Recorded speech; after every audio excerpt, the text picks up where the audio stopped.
Welcome back to the Born to Chat Shit podcast with your hosts King George Edward Osborne I and Vicky. How are you? I'm good. I feel very overwhelmed today. I'm very hormonal and everything is annoying me, and my scale weight has stalled and I feel like my prep is failing, but I know I'm just jumping into extremities and I'll get over myself later. I also just wanted to say quickly, I forgot to introduce you to the podcast and say thank you to everyone that tunes into today's podcast. Please share on your Instagram if you are watching this, or tag us, and comment and subscribe and all that sort of good stuff. I just went, are you okay? You have literally just tipped me over the edge right now. No, I'll come back. I just realised that I should have asked if you were okay after I did that. So yeah, it wasn't really the best introduction to this podcast. I do apologise. Not that anyone gives a fuck anyway. But yeah, Vicky, it's okay. Everything's going to be all right, and I'm here to support you, and we'll get through this phase of your cycle where Vicky gets very aggravated during this period of time. She does. I know. I'm kind of getting used to it, but yeah, it's an interesting time of the month for you, Vicky. But you're doing amazing, and I just want you to keep pushing through and keep doing your best, because that's always going to be good enough. The patronising rub. I was literally going to say, you're petting me like a dog right now, being like, good girl, good girl. It's so weird though, because I get this around ovulation. I am absolutely fine leading up to my period. Yep. Like, don't get me wrong, I'll cry over dog reels. That's the one thing I'll do close to my period. I'll just get really, really upset over the dogs. But during my ovulatory phase, I hate everything. I hate everyone. Leave me alone. Like, I want to be alone. It's one of those things. It's so weird because technically I'm meant to feel amazing right now and I'm meant to feel really sexy and training's meant to go amazing, but I just have the complete opposite. Yeah. So girls, if you're listening to this, record your own cycle, record your own symptoms, because it might have actually completely different to the textbook, because I'm definitely like that. And fellas, if you're listening to this as well, just check in on the missus. Just ask, what do you need from me right now? How can I support you in this moment of time? Do you want me to listen? Do you want me to give you advice? Do you want to use me as a punch bag to a certain extent? Well, whatever you fancy. Like, just support her in that type of way, and everything's going to be okay. And just work through it. And just don't take it to heart, because she doesn't hate you. She just Debatable. Anyway, today's podcast, totally fluffed that then. I don't know what I just said, but we'll just run with it. I'm not very good at talking today. The last couple of days have just been shambles. You know, when you try and talk and it's just like, I'm not actually stringing a sentence properly together. It's just seems to be the case for me. We're going to dive straight into today's topic, and this is all about sort of what we would do in the first, I would say, couple of years of bodybuilding. I know we've written down first year here, but I think these apply for the first couple of years. I said up to 5 years. Vicky was like 5 years is a bit of a bigger scale, which I do agree with, because 1 to 5 years is very different. But I still think most of it still applies to people up to 5 years. Do you agree? I think it depends how much you commit to it, because I know I was very when I started bodybuilding, I was very all in from the get-go. Like, when I got my first coach in bodybuilding, I was like, right, I'm a bodybuilder here. And within a year, I feel like mentally I was way further ahead than people can be within 5 years of doing it. Yeah, you've ruined the podcast for me, because I was literally going to ask Vicky, so Vicky, what was your first year like in bodybuilding? So Vicky, tell us about your first year in bodybuilding, please. So obviously I was training beforehand. Like, my background is gymnastics from the age of 3 up until I was like 14, I think. I did that at a very high level, and then I did taekwondo for a bit. My dad didn't let me do boxing, because my dad's, again, if you've listened to this, you'll know, my dad's a professional sportsman. He was a professional boxer, kickboxer, and he was a world champion taekwondo as well a couple of times. So he was in martial arts, and I've always wanted to do martial arts, but because he looked at me as this like little girl, he was like, you can't do that.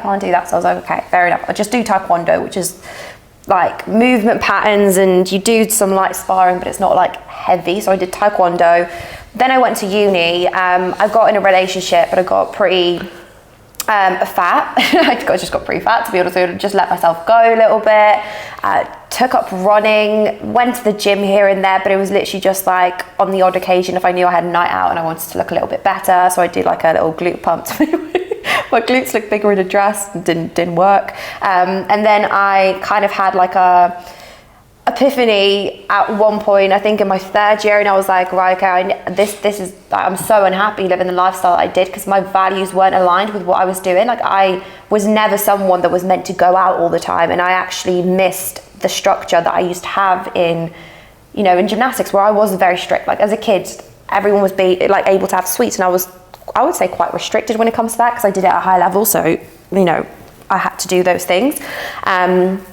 But yeah, I got into, obviously took a year out, got into bodybuilding via my best friend at the time, Zena, that I went to college with. And I think she took on like a few clients on the side. She took me on as a client and she introduced me to bodybuilding. And since then I was just all in. Like I was all in. I was tracking, I was training, I was sending across training footage, I was learning straight off the bat. And then within like a year, I decided like, okay, I actually want to compete one day. And Zena was like, okay, this is kind of not what I'm doing at the moment. She was just doing lifestyle. So I went to a competitive coach, and yeah, that's how I started. You did that in your first year?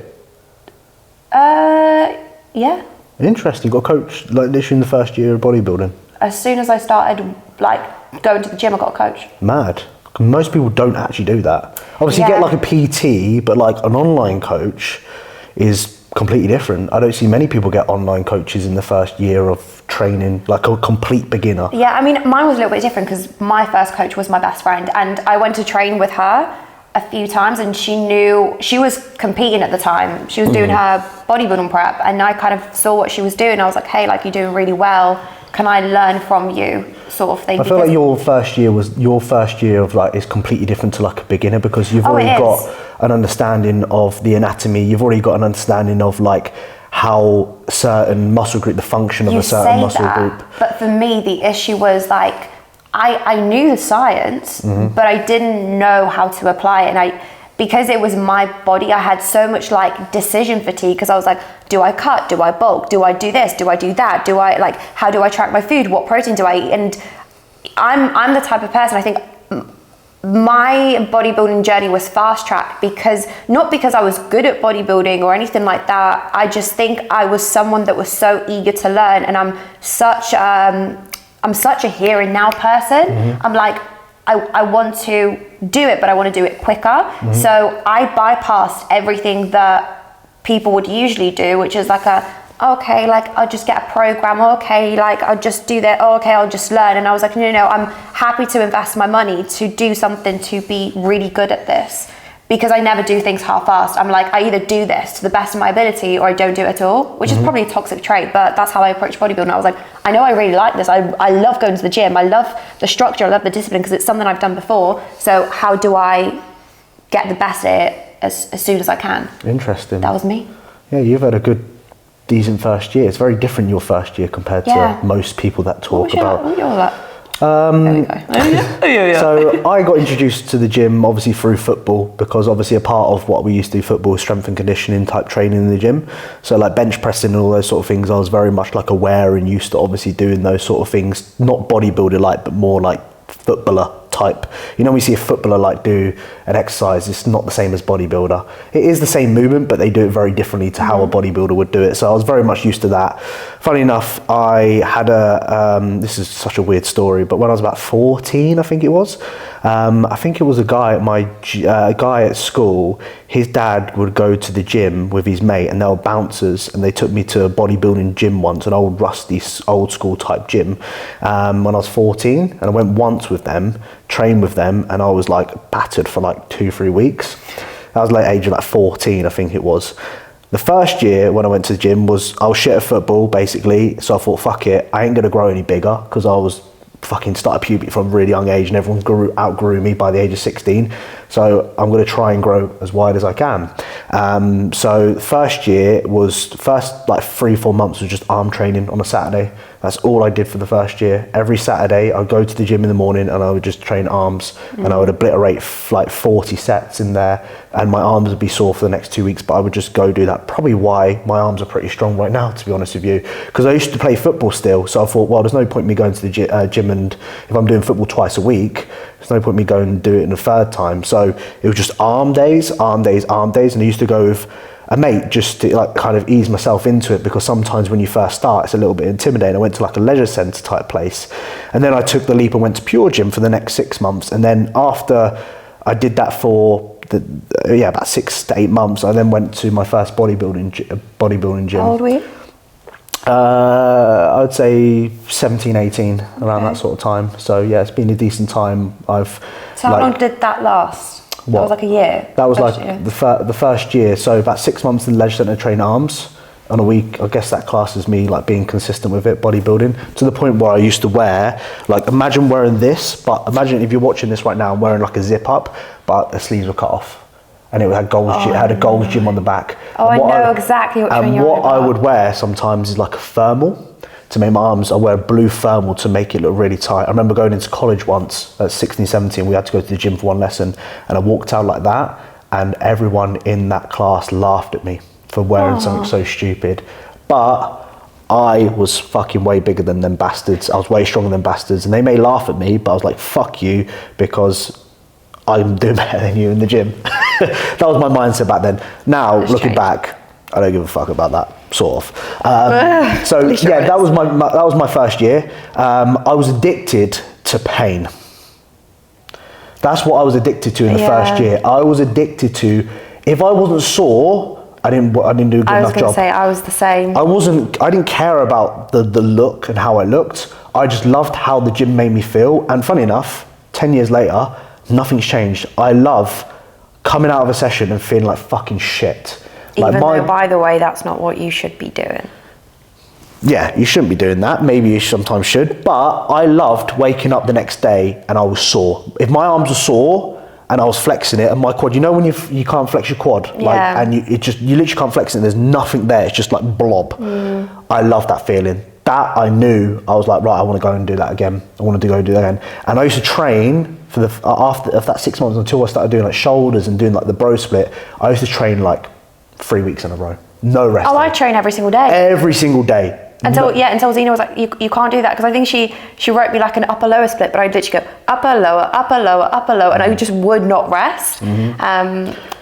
Because I just loved it. Like, I just loved training. I was like, this is great. I was like, I get to be strong, and I just felt so powerful at the time. But I was the same. I was like, when I woke up the next day and I felt sore, I was like, I've done some hard work. Like, I'm growing muscle. Like, for me, soreness would equal growing muscle and improving. Yep. It was very much like that. So when did you get your first coach? AJ. Yeah, but when? 2018, back in 2018 when I graduated uni.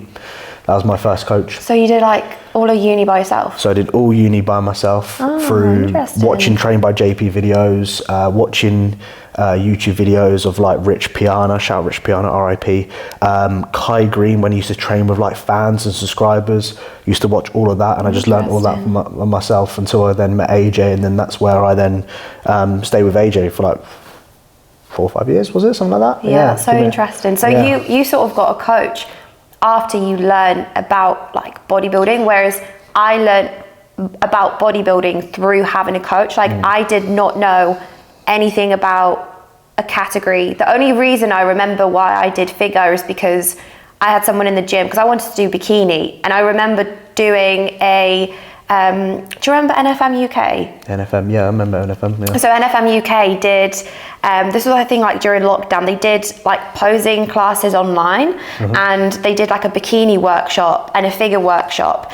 And at the time, I think it was Helen Peeble, I hope I didn't botch the name. Helen, she did bikini, and a girl called Victoria, she did figure.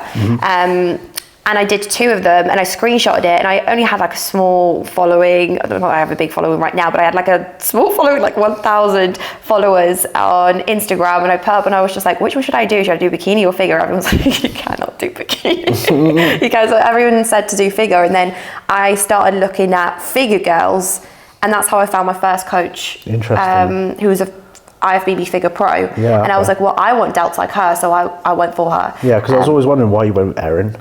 Now I know why. Probably. Yeah, the other coach that I actually was going to inquire to was Danny Bosworth. Oh, yeah, Danny Bosworth, Because Zena was coached by her. Okay. So I didn't know anything about any coaches. I didn't know anything about any categories. I didn't know anyone in the industry. I didn't know anything other than Zena, Victoria, Helen, NFM UK. And then Erin at the time, who I just saw, I think, pop up on my Explore page, and I was like, well, she looks massive, so she's going to coach me now. And she was coaching people, so I didn't know anything. I just kind of like learnt through time. Yeah. And as I got to know people in the industry that did the same thing, because I lived in Cardiff and there was no one, I would say, that was like bodybuilding there, like in South Wales. Yeah, not many people. Yeah, shout out the days of getting a £3 gym pass at the gym. I know. Fuck me, I used to pay £3 to go into the gym that I used to train at, a day pass when I used to travel to a different gym. Those days are way gone. What, Ultraflex now, like 15, fucking 20 quid? Absolute madness. What's Banus in Dubai? 60 pound? 60 fucking quid? That's day pass. That's not membership. Mental, honestly. Yeah. Fucking inflation, what has gone on in the world. Anyway, yeah, crazy. Obviously, I knew a lot about bodybuilding because my influence or my favourite person was Arnold, because Terminator 2 was my favourite film. So I knew a lot about Arnold. I knew about pumping iron. I knew about him competing. I knew about all these different, like, I watched Pumping Iron when I was growing up as a teenager, you know, Commando, there was another Arnold film. All those films I used to watch, so I knew about muscle, I knew Arnold, I knew all of that sort of stuff. So yeah, I didn't have to learn about really much about yeah, whereas for me it was like something completely new. I knew of bodybuilding, but I didn't think, like, and this is going to sound really sexist, but I just didn't think women did it. Like, I just didn't. Obviously, I thought, like, there was women bodybuilders at the Olympia. Like, I knew that, but I didn't really know about, like, the bikini category or anything like that. Yeah. I just knew I loved to train, and then I saw Zena competing, and I was like, oh, so you can actually compete at this. Because I was always a very competitive person with whatever I did. Like, I've competed since the age of 3. So I was like, oh my God, if I can do this thing in the gym that I love, and plus I've always just been so, like, even when I was eating like shit, I consistently ate like shit. Like, I consistently ate the same shit every single day. So I was like, meal plan wise, I was like, amazing. Like, I love this. Yeah. And then I was like, I get to compete in this sport in the future. But yeah, my issue was that I think it was amazing that I learned so much so quickly, and I developed such a level of understanding with training, nutrition. But mentally, I was way ahead of where my muscles were before I decided I'm ready to step up on stage. Like, mentally, I was ready for the stage. Physically, my body just was not there, and I didn't earn my stripes too. So. And interestingly, I still think you're in the exact same shoes what you were then. Mentally, I'm so you're too far ahead. Too far ahead. You're only like, a couple of. I treat my life like I am a pro, and I don't.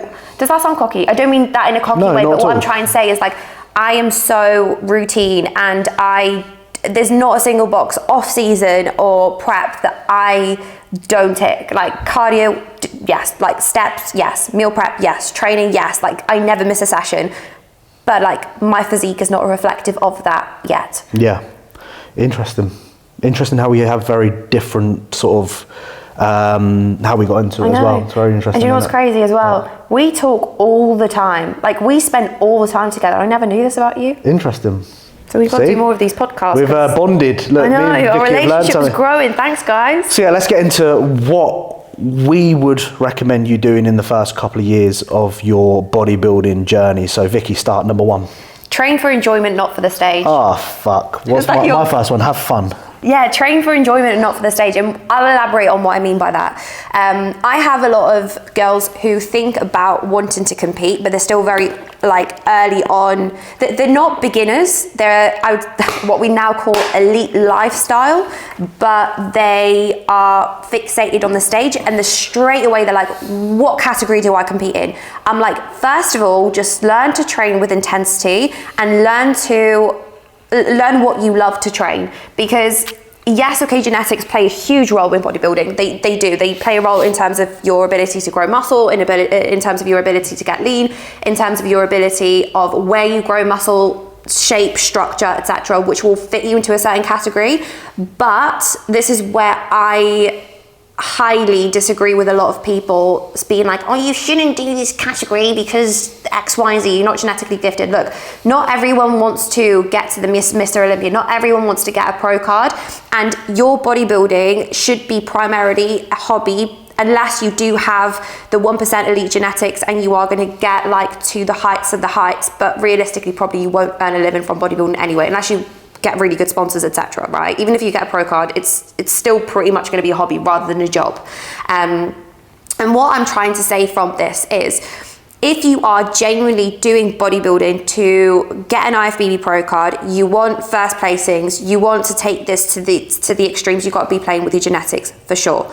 And that also means you need to have a specific split. But that's something you need to worry, first of all, further down the line, because in the early stages of your bodybuilding, your genetics will tell you, or your training will tell you what your genetics are. So if you do an upper-lower split, you'll see where you develop quickest, and that will indicate to you where you should be heading and where you should be like condensing your training and creating a level of specificity within your plan later on. But at the start, don't overcomplicate. Don't be like, okay, I'm going to do bikini and I'm going to be training glutes and delts 24/7. Like, just train upper and lower, train with intensity, learn to love what you do, see what splits you enjoy, do push-pull legs, see if that works for a little bit, do legs 3 times a week like a wellness girl, see if you enjoy that, do upper, lower, like I said at the start, see if you enjoy that, because enjoyment will take you way further, and at the end of the day, it's a hobby. Did that make sense? Because I felt like I just rambled so many things at once. Yeah, absolutely. I think you've hit kind of like 2 points of that I've written down here. I put, have fun firstly, you will grow whatever you do. Don't overcomplicate and experiment. You know, we see a lot of people like the typical, oh, you should try doing upper lower 4 days a week or full body 3 days a week. I didn't do that when I first started. In my first year of training, obviously, like I said, I did arms, but then I went to a bro split. And for that year, I ran that for a good year. And I made probably some of the best progress I've ever made by just running a bro split where I train every single day. Like, I don't think it needs to be that complicated. I think nowadays it's like, yes, you need to hit the muscle more frequently. I don't. I think you will just grow by doing whatever you want. As long as you enjoy it and you stay consistent, you'll make progress. And you recover well. And you recover well, yeah. And you eat food and you hit your protein. Yeah, I don't think little tiny basics. I just generally don't think, because now it's like, oh yeah, I'm in the first couple of years of my training, should I do an upper lower split? No, I just think you should just enjoy what you enjoy training, really, and see how far that takes you. And see what you enjoy training as well, because again, like, if you are thinking about competing within any category, the majority of the time that you're going to be spending is in an off season, or at least you should be. If you're prepping back to back, that's a whole fucking different story, but you should be spending the majority of your time in an off season, and that off season is going to be programmed for growth for that particular division. If someone told me, Vix, you're doing women's bodybuilding, I just probably wouldn't enjoy it. Saying that maybe now because I've been restricted from training upper so much, but you know, if you told me that like a year and a half ago, I'd just be like, I just don't want to do it, because all I just like training at the moment is legs, and if I was stripped from that, the enjoyment aspect of it would go, and I probably wouldn't be bodybuilding right now. Yeah, so burnout happens. I just think it's very simple in the first year. Like, you will just lift. If you lift a weight, you will just grow. Because the whole novelty of, like, I remember the fucking pain that I was in the first ever time that I went to the gym. The soreness that I had never been ever experienced again. Never experienced any of that pain since.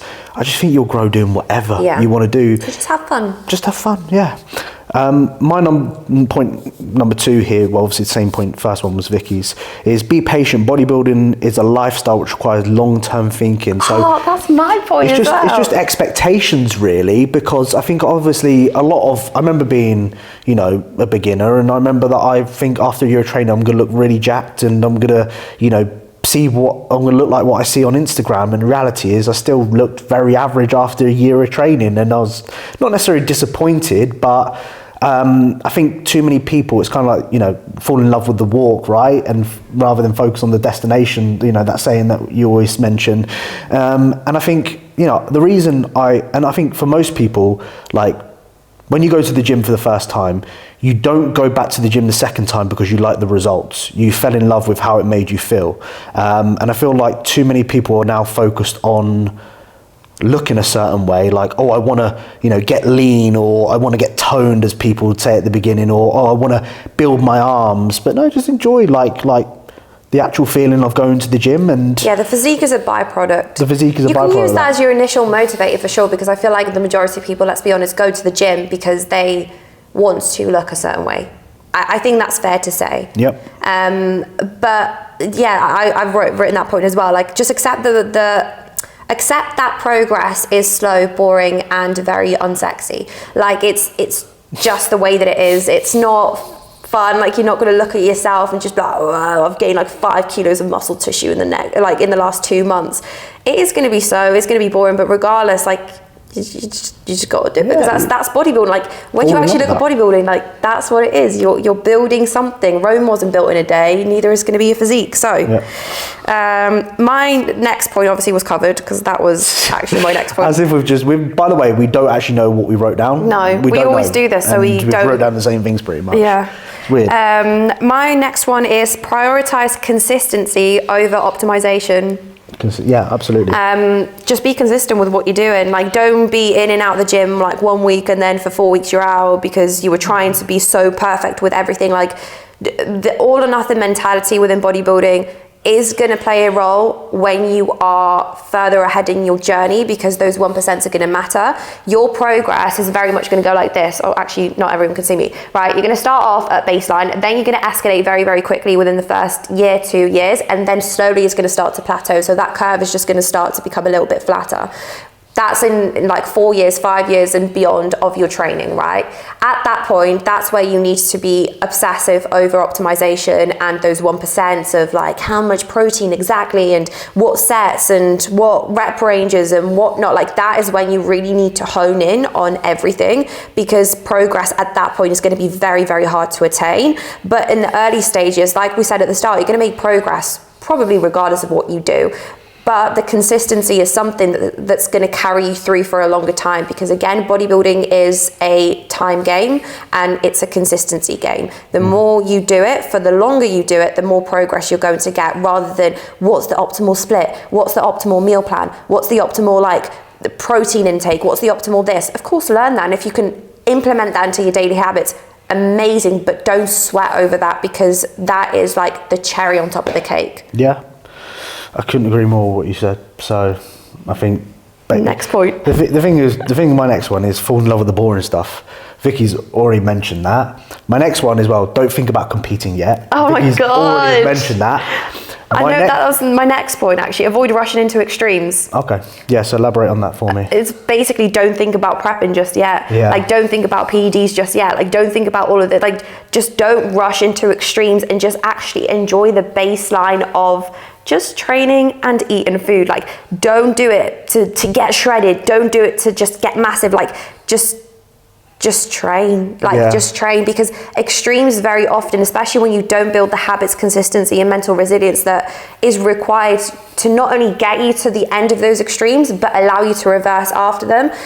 If you dive into that, you're more likely to fall out of love with the process, because you're just not, again, it's what I did in my first prep. I just rushed into it. Mentally, I would say I was ready. Physically, my body wasn't. And then it took me a shit ton of time to recover. And that set me back so much more than if I was just to give myself the time, earn my stripes within bodybuilding, and go a year after that, or even 2 years after that. Yeah.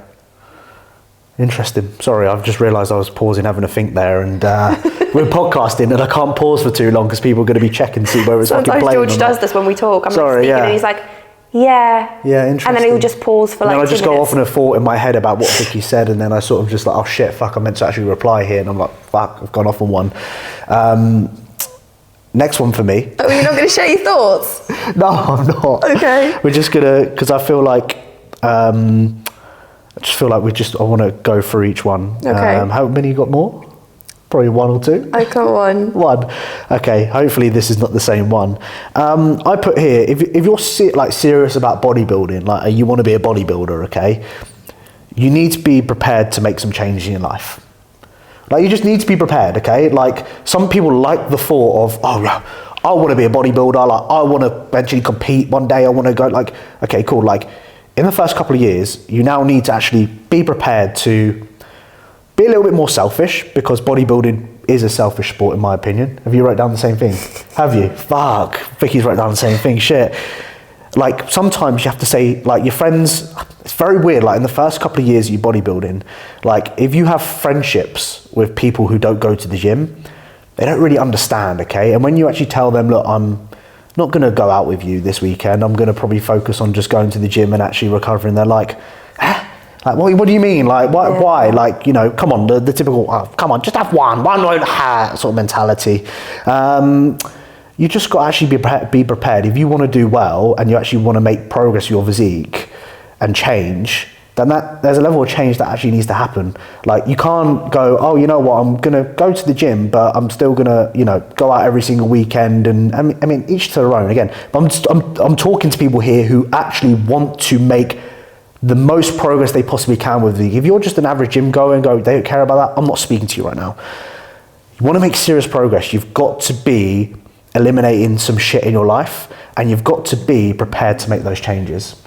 That's what I believe. Like, that's what I wrote. Accept that your new life is going to cost you your old one. And that's with anything in life. It doesn't just apply to bodybuilding. Like, if you just want to make serious change, whether it's in your physique, whether it's in your job, whether it's in your relationship, it needs to cost you some habits and some approaches, some boundaries that you might have had before or you might have not had before, that just ultimately need adapting. And yeah, change requires change. So just know that this is an exciting journey if you make it one, and if you do it in a way that's going to be favorable for your progress in your life, it's going to be chill, it's going to be fun. Yeah. And I guess the last one, that maybe touching upon what I said right at the start, is if you're serious about this and you want to make the most amount of progress as quickly as possible, then rather than thinking about the shortcuts in terms of, again, like what people will go like GLPs and whatnot, again, this is not me judging, because everyone's each entitled to their own opinion. I can't judge because I'd be a hypocrite to say, like, I'm not a natural athlete. But what I am trying to say is, if you want to speed up your progress, understand that the biggest investment that you are going to be making is into your knowledge and into yourself. So I am so happy that I got a coach straight off the bat, because I learned so much and I bypassed so many mistakes that I know I could have made. That's not necessarily a bad thing, but it's just the time that I didn't want to waste. So if you don't want to waste time, invest in a coach. They're going to literally tell you like all the things that maybe they made mistakes in, that the clients have made mistakes in, and help you overcome them. Every single week you can have an opportunity to learn, check in, have accountability, reassess, and you're going to take away from a lot of decision fatigue. Because I remember when I was there at the start, I was like, what do I do and which way do I go and how do I was worried about things that didn't need worrying about, and I was neglecting things that I probably should have thought about. And having that coach straight off the bat prevented me from doing those things. So I'm not necessarily saying you need to get a coach, because I understand that's not within someone's, not necessarily budget, but within someone's prioritization scheme of their life at that point, especially if you're just starting out. You're like, I don't really want to invest in a coach because there are other things that take priority. But there are so many like courses, there's so much, like you can pay with your time by watching YouTubes, whether it's even like watching mine and George's YouTube of us training. Like, that's an investment into learning, because that's free content out there that you can literally just consume, listen to, and learn from. There's Instagram pages you can follow of people that might be inspirational. Like George learned quite a lot of Trained by JP. That's a forum. You pay what, £7-8 a month? However, probably inflation now is going to be like $4.99 when I signed up back in the day. Yeah, it's probably going to be a little bit more expensive, but still, that's like 2 coffees, per month that you're going to be paying for. So, like, invest into your knowledge. And I always say that with everything. If you're serious about taking something somewhere, you got to have the knowledge. Read books, watch films, or watch documentaries, etc. I'm a big believer in that, but that's because I'm a little bit of a nerd, aren't I? Yeah, you're a little bit of a nerd, to be honest. Yeah, I agree, and I feel like, again, you don't want to be the type of person who goes, oh, I wish I never made this mistake in the first, you're in a world right now where you can literally avoid making, and don't get me wrong, make mistakes so you can learn, great, but we're in an era right now where if you're really serious about wanting to make progress with your physique, you can actually avoid doing all of that if you really want to, and you can actually take steps above and actually invest into, for example, me and Vicky, and you can learn shit tons. And, that's a cheeky plug. Avoid making the plugs. Links in the description. Fill out the application. we will get in contact with you and we will tell you about what we do and how we can help you. If you are interested and you're watching this, and yeah, I am going to plug because this is the fucking what we do. Sorry for swearing. So yeah, that's something that I say, look, if you're serious, get into it. Fucking, if you want to, do it. 100%. If you're serious about this shit, then I welcome you to our team and I welcome you to dive into the deep end and get the most out of it. 100%. Like, I love seeing people who are like a, you know, close to a beginner, sort of got over that sort of newbie gains, and then you put them in a new plan like, oh my God, this is fucking miracles. I love that shit. So if that's you right now, you feel like you've kind of got that first 6 months out the way of those newbie gains, you're like, well, I've plateaued now. We welcome you. We welcome you into our humble abode. Into our humble abode. Of Borne coaching. Yes. That was a good podcast. That was a good podcast. I feel like it's nice to actually reflect and also know that people are starting out, and I don't know, I love it when people get into something that I'm so passionate about, or just anything for a matter of fact. So thank you guys, as always, for listening to our podcast, listen to us chat shit. As always, we say please make sure that you like and follow the podcast and share and tag us on your stories, because we always like to know that you guys are engaged and you enjoy these, so we can keep on pumping them out, and we will continue to do so every Wednesday, so stay tuned for that. As always, peace and love. Do you say please like and subscribe? I think I did. Like and subscribe if Vicky didn't say. So he just doesn't listen to me. I was just, long story short, my parents are coming. I'm just checking flight radar to see where they are in the plane, so I know what time to pick them up from the airport. So I'll just double checking that. Apologies. But yeah, go like and subscribe. We'll see you in the next one.